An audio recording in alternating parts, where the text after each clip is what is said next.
Monday of the month. It is time for Vision Talk, which is the monthly feature that we do for Vision Bermuda, which is the charity here in Bermuda that supports folks that have various vision impairment issues. And of course, one of my favorite people on the rock is sitting across from me once again, the rehabilitation specialist, Theresa McMordie. Welcome, honey. Good to have you here again. Thank you. Thank you very much. It's lovely to see you. Yep. And as we talked about in the promotion of this coming up, today's topic, finding the right medication, taking the exact amount you need.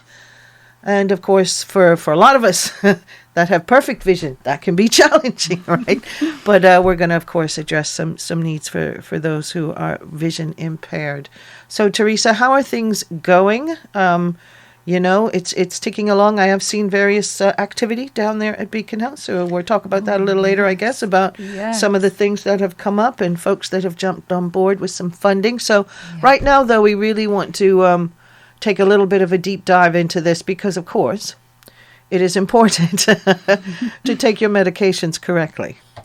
It is. And thank you, everybody, for joining again. It's so lovely. It's lovely when I meet people that listen to the show. So thank you very, very much for tuning in. What I thought we would do, first of all, is jump into using eye drops because most of my clients, if not, well, yes, I would say most of my clients take and use eye drops daily. For part of whatever their condition is. For their condition, yes. Either maintaining or medicating, and yes? I've got a lot of information here that we may not get through, so I thought I would do the eye drops first. Uh-huh. So as we know, when we have sight using eye drops, whether they're prescription or over-the-counter can be a tricky task. There's a lot everyone. I would not hesitate to say there's a lot of wasted eye drops in the world on a daily basis, trying to get it just right. But yeah, you're absolutely correct there. So probably these might help for those who are very well sighted as well, I would think. Yes, because if I have to use them, I'm always I'm always blinking and they go on my lid and that sort of down thing, your down cheek, my nose. or your nose, however it happens. Yeah. So even those that are sighted may find some of these tips really handy. So if you're using a new medication, or your eye drops come in a bottle that you haven't used before, first of all, try practicing it on your hand. I mean, that sounds obvious, but, you have to see how it drops out of the applicator and so on, Yeah, whether it's thick or runny or, just get a feel for that. And you'll know how quickly the drops are coming out. So start by removing the bottle cap and placing it where you can easily find it. I think that's something that people that I support actually find quite tricky. So I always think a little tray or a bowl or something, and so that you're always putting it in the same place, so you know that it's easy to find. How careful you are, things like that just disappear off your countertop as soon as you've rested them down sometimes. They do. So you're absolutely right. They do. And you don't want eye drops without a top on them. That defeats all sorts of purposes. No, absolutely not. And it's frustrating. You might knock something while you're trying to find the lid. Sure. Mm-hmm. And then hold the bottle in one hand and place your other hand under the opening of the bottle a few inches away. Okay. So you're sort of as if you were holding it under your mouth to not drop things. Yes. Okay. Yeah.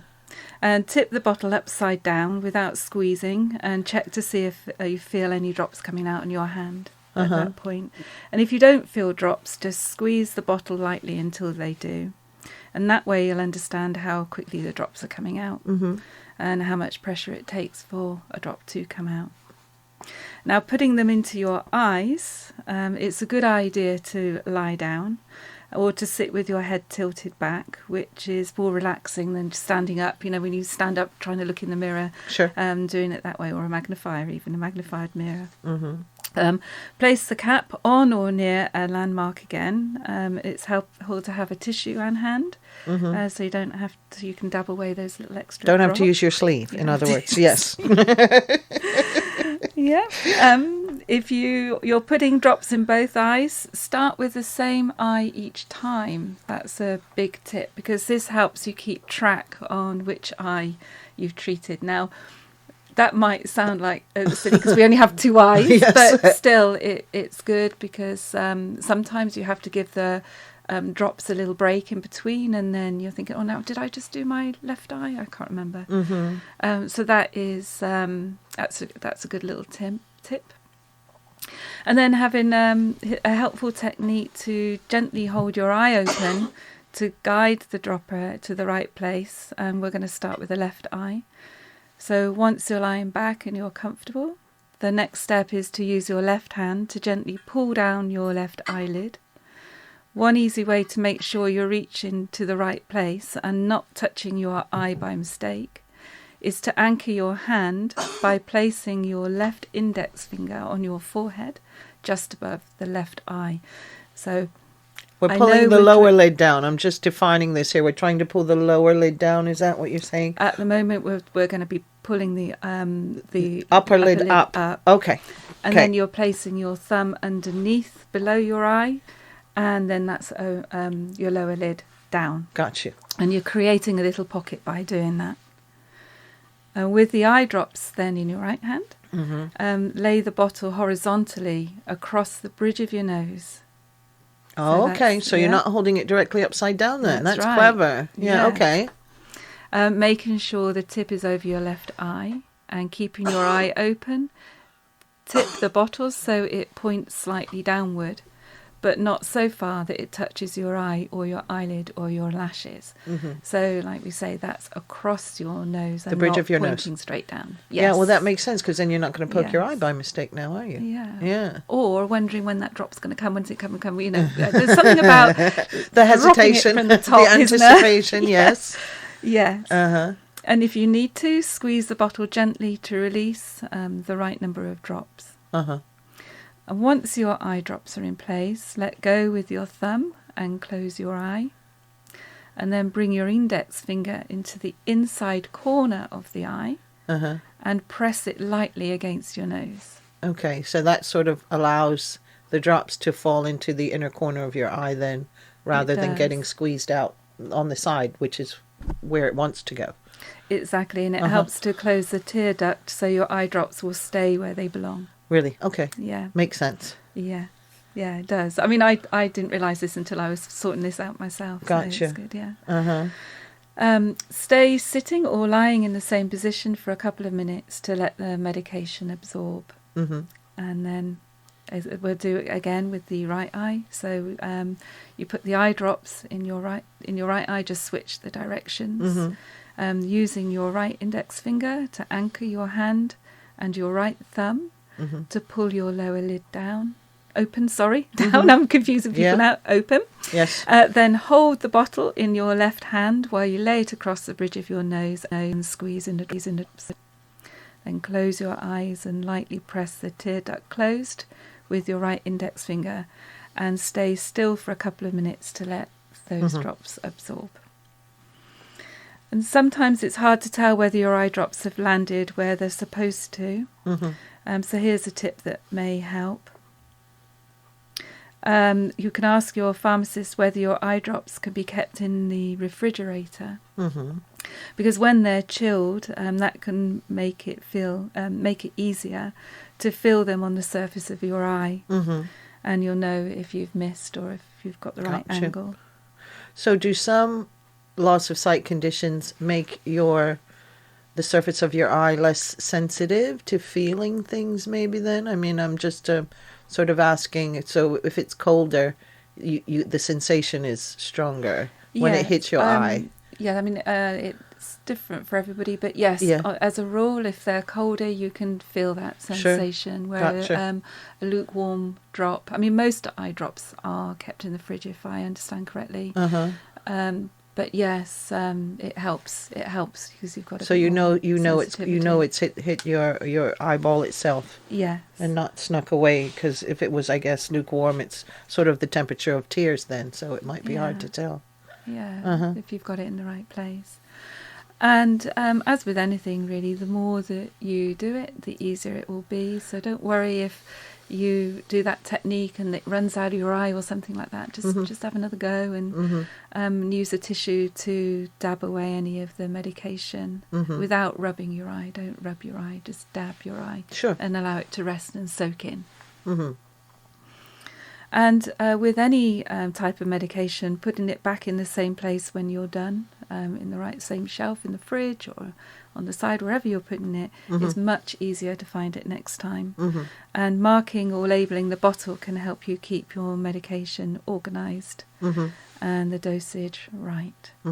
With many of your folks that you deal with, do they have perhaps more than one eye drop to administer on a daily basis, 2 or 3 maybe different medications eye drop wise? Is that common? Yes, they Wow. do. Yes. Okay. So I'm going to help with labelling those now. Yes. Yeah. I would think like we need a bright color code or something. How's that Something like working that, yeah. for folks who have impaired vision? Yes. Yeah. So you can, I've got some tips for managing your medications using 5 strategies. The right person, the right medication, the right dose, the right time, and the right storage. Right. And then you'll be organising and taking your pills more confidently. First, it's often the case that when you and another person in your household are taking medication, you don't want to grab somebody else's pillbox or bottle. It's valuable to know you actually have multiple ways at your fingertips to make sure that the right pill goes to the right person. And your pillbox may look like somebody else's, so put a mark on it that you can see or feel to quickly identify it every time. And you can do that by using a tactile mark, so that's one that you can simply feel easily. And this can be a rubber band. Sure. That's really useful. Actually, even I know we're talking about medication, but that's even useful in the shower if you've got conditioner and for real to see the right one. And yeah, if you know, the right one. Yeah. even for those who have to take, we'll I take love our rubber glasses bands. off to shower. It's Yeah. good to know which bottle's which. Yes, no, I do love rubber bands. They're really, really useful. Tactile, that makes perfect sense. Yeah, they are. So you can use a rubber band, or I call them bump-ons. So my clients will know what I'm talking about with bump-ons, but they're those raised dots. Or you could put a scratch or a dent or a cut or something in the packet, so you know that it's yours. If you have low vision, a sticker in a colour that really stands out. You can buy the nice round bright stickers from most stationaries and some pharmacists. Putting that big colour on, a big sticker on it with your initials, large initials and a nice big black pen might also do the trick. And another option is to use a uniquely shaped pill container. I was just going to say that it's quite clever now with access for those who have dexterity issues as well. Can you imagine having vision impairment and dexterity issues? Where there's several different solutions, and whether it's by the week or I've seen some that look like fishing tackle boxes for the month. You know what I mean? Yeah. And so if there's like, say, older folk living together on many medications, having different color codes for each person, I would think is a great place to start. If the person who is vision impaired can still differentiate color, and then if that's you need to add to it, then the tactile things obviously would be the next step. And making sure that if anybody comes to visit, that they don't move your medication. Yes. I'm sure that's frustrating for folk. Yes. People who want to tidy up for you, say, right? Exactly. They're tidying up and they think, well, I'm just going to move it a couple of inches, but that couple of inches is, can be frustrating for the person who can't see. And they want to make sure they've got their right medication. Uh-huh. So telling your medication apart, because a lot of clients and, people that I'm not working with can be taking, 3, 4, 5 tablets a day. Sure. So telling your medication apart is always a good one. So you can feel the size of the box and the shape of the box. Also how the shape and the size of the pills, get to know your medication. And if it's a blister pack, how they're lined up on it and things like that can differentiate them from another pill. Yes. And the smell and the texture. Some pills have a line down the middle, that you can put them in, break them in half, stuff, don't they? So really get to know your medication, which is very important with low vision. Sure. Get to know what you're taking, because people still want to be independent they do. with their medication. And you can ask your pharmacist or a family member to identify each one for you, you know, while you're getting used to it. Once you can tell your pills apart, again, you can use the bump-ons or different shapes and sizes on the bottles. Getting to know the different, you know, if you're taking medicine in that way. You can also make some large print cards with your initials on the bottle to identify that it's your medication, the time of day you should be taking it, or you know, that it's yours, what it is, time you should be taking, and how many you should take. Just trying to get that in my mind then. You could even label it simply like a big large D for diabetes or a BP for blood pressure. You could even do that, and then you could put it into one of the little food bags as well, or you can tie the label on again with an elastic band, you know, put it inside an elastic band. But those are all ways to help identify your medication. And then moving on to taking the right amount of medication. Sure. You may take several types, as we've just talked about, similar shape. So having a really good system to organise them is paramount. I would think with eye drops, that's probably the most challenging, because it might be 2 drops in each eye 4 times a day, 1 drop only when you go to sleep of the other one. And so, yeah, perfecting that technique you talked about, I would think would be pretty vital with folks that are on several different eye drops. Yes, to get it right. The thing with eye drops as well is that many of them need you to have a rest afterwards, you know, while they're being absorbed. Like to sit and keep your eyes closed. Yes, and to keep your eyes closed. So it's actually bringing that time in too can be quite tricky. So not only are you sorting out your medication, but you're also allocating 10-15 minutes to lie there. And when you're lying there and you're in a hurry, you're thinking, oh, is that, you know, is that enough time yet? Is that enough time? Probably not. But allowing that time, bringing that time into taking your medication, it's part and parcel of. So when folks that are visionary, we're talking about a specific set here of folks that might have several eye drops to use, trying to learn the technique to do themselves. Would it be sort of advisable, of course, talking with their optometrists and their prescribers, to like say, okay, we're going to teach you this, practice this, just using like some saline drops or something that's not going to harm them, so that they're not, well, we talked about wasting their eye drops, you know what I mean, or risk while they're practicing, because too much is probably just as bad as not enough with some of these medications. So I'm just wondering if perhaps that's something that could be done with these, because, you know, more and more folks, as we know, are realizing that they have the various things we've talked about that cause vision impairment, or with age, or even if it's a sudden onset illness.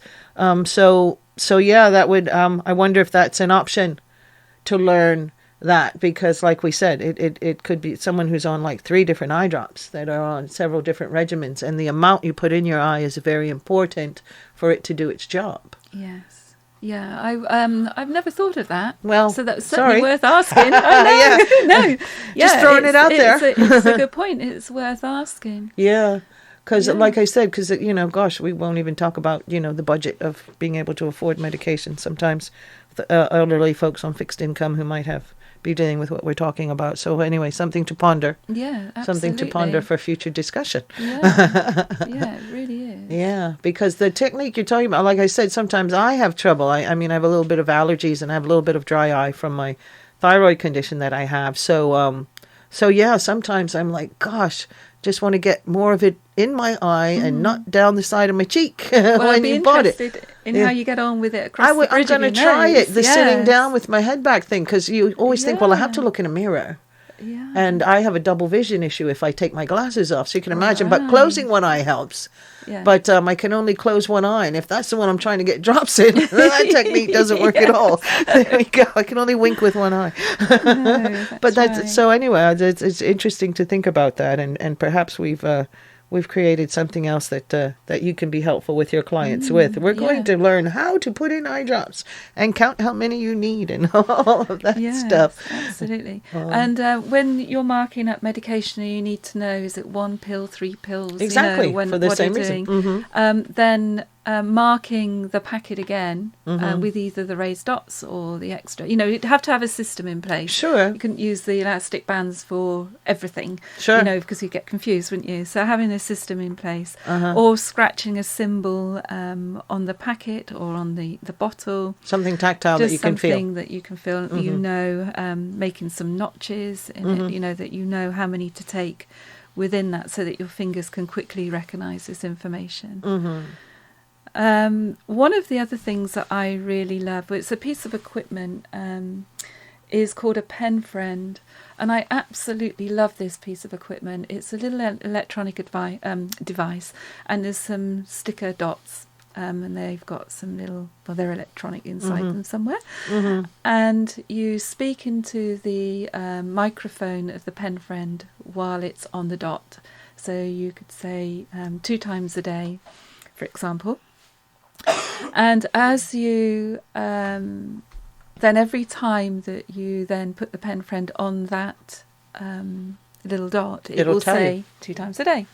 And this is very, very good. The first time I came across the pen friend when it was quite new, I had a client that was that had diabetic retinopathy, or sorry, diabetes, should I say?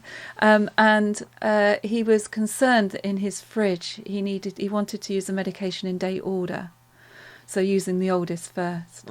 So I provided a pen friend for him, and he was able then to put the date on the box. So it's important that you put the sticker in the same place on the box each time. So, for example, the top right-hand corner of each box has the date. So he was able to ask his wife what date is it on the box, and then record it. And these stickers are quite amazing because even the smallest dot, when you've recorded it once on that sticker, you can split it 4 ways. And it put it on 4 different containers. 4 different containers using 1 dot. Wow, it's so amazing. It's efficient, yes, for sure. It's great, and he absolutely loved it because he was able to tell his medication. So using a pen friend, unfortunately, I don't have any in stock at the moment, but you can get them from MaxiAids. Sure. And you can get one sent in from MaxiAids, and in fact, I'm about to put an order in to MaxiAids in the next couple of weeks. So if anybody wants one, then get in touch with me, and I can put that onto the order. But and I'm sure there's very many applications, not just for medication, that will be very helpful for. Lots of things, everything. You know, even a birthday card. I think I might have talked about this actually in the early days when I was here, but. Even like a birthday card, you can record a happy birthday message or something on it. And stick it on the card. It's a fantastic piece of electronics. So that's a very good way of being able to identify your medication by and using that. That would be my favourite piece, actually. Yeah, anything that's audible as a reminder is always a good one. And then actually, you know, saying as a reminder, thinking about that, you can even set reminders on your phone. You know, most of us have smartphones these days, so you can set a reminder for your medication on that. On your phone, you could set a little alarm clock for the time you need to take your medication. There's lots of ways these days that you can have reminders. Yep, keep yourself in line for sure. The right dosage at the right time is what's important. Absolutely. And some have to be taken morning and night. Some have to be taken after lunch, only with certain foods in your stomach, or not these foods is the other one. You know, with lots of medication. So having that pen friend and being able to identify what's what when you're taking it, I could see would solve a whole bunch of the issues we've talked about. Yeah, you know, absolutely. Just having that dot on your medical thing and. Do I take this? No, don't take this one now. Put that one back. You know, because that's right. You could even say, you know, so you've got the pen friend on there, and it's telling you how much to take, and it could even say 7 o'clock this evening or something. You know, you can have your really, 7 a.m. and 7 p.m. one, or sometimes, unfortunately, folks have to get up in the middle of the night to take things that are time sensitive too. So having that is near the bed, I think, would be a good place. You always know when you have to take that one. So that's all of these things. And creating the habit and the muscle memory for people that are vision impaired is important. And I'll just quickly, because I'm realising the time already. So just quickly, when you're sorting medication, if you have a tray underneath your boxes, if you're putting it into a pill box, for example, if you do the medication on a tray and use one medication putting in a pill box at a time, then if you drop it and it doesn't quite, because those little boxes are quite fiddly, aren't they? They can be, then it's going on the tray and you're not going to lose it. It's not going to lose it on the floor for one of your pets to take, or a small child to think, oh, what's this? Yes, exactly. Anything like that, it's on the tray. So that's another good tip too. Sure, that's a good tip so that you don't, again, waste your medication. And then storage is also really important. Some needs to be stored in a cold place, room temperature. In fact, most drugs may be safely stored at room temperature from the investigation I did, but no warmer than 85 degrees Fahrenheit or 29 So you don't want it next Celsius. to the stove when you're frying fish. No, not a good idea. Or the microwave, or the toaster oven. I toaster oven burnt is my worse. hand only yesterday on the toaster oven because I put a plate on top. Forgot that it would be hot. Yes. So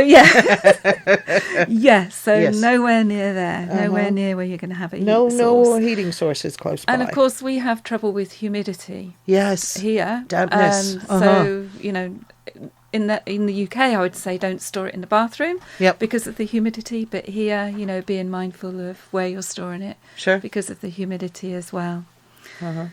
A dresser drawer in the bedroom is quite a good place in extreme heat. I think I've covered most of my tips. I think a few of us have learned what we're going to practice, how to get eye drops in our eyes properly, for sure. Of course, anyone who has been listening and says, oh, I need to follow up on this, please feel free to send an email to info@visionbermuda.bm or call them at 292-3231. But we want to make a few quick announcements about some things that are coming up. Yes, so we're very, very excited because we've not held it for a couple of years, but we've got our holiday social on the 12th of December at 6 p.m. to 8:30. So we're asking our members and clients to please RSVP as Say you're going to come. Yes. So we're going to have, it's going to be lots of fun. Where are you going to do that, sweetheart? It's at the church hall. Oh, goodness. I can't remember the name of the church hall. Which street are we on? You used to do it at across from the old drive-in bank at the Pink Church. Is it that one? That's where you guys used to meet. Where we used to meet is where it is. Yeah, I want to say St. Andrews. Sorry, listeners, I forgot. That rings a bell. Yes, I want to say it's St. Andrews, the Pink Church, across from the old drive-in bank. That's where it's going to be. Where we used to hold it and where we hold Vision Talk. Sure. It's certainly in the invitations. The correct address is on the invitations.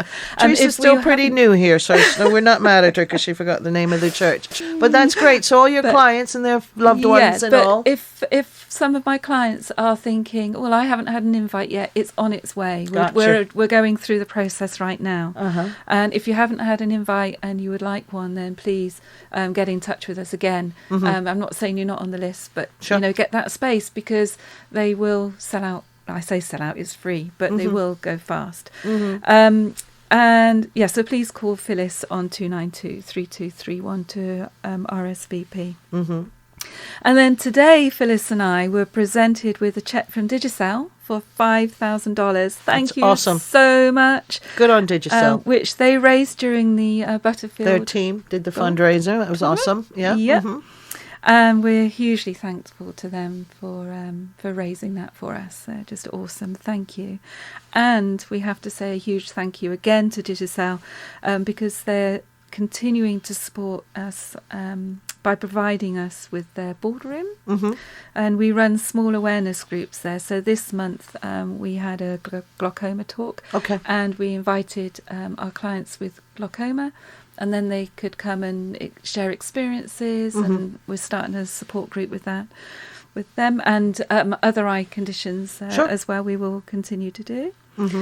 And Digicel is so kind because they provide a light lunch. We have a sandwich and cake and a drink. It's so nice. That's great. Yes. So lovely. So thank you. Big, huge shout out to Digicel. And this is in lieu of, because, we're still waiting on the Beacon House space where you would normally have these. So we're glad they've pitched in the interim. Yeah, they've just been so lovely. And also a huge a shout out to the Adult Education Centre, because since April, we did have a little break in the summer, but since April, the board of the Adult Education Centre have allowed us to hold our typing and computer skill classes there twice a week. Excellent. So Phyllis has been running those on a Tuesday and Thursdays, and our clients really enjoy it and very much appreciate it. And so thank you. They're learning life skills that are going to just help them as they navigate with vision impairment here. Yes.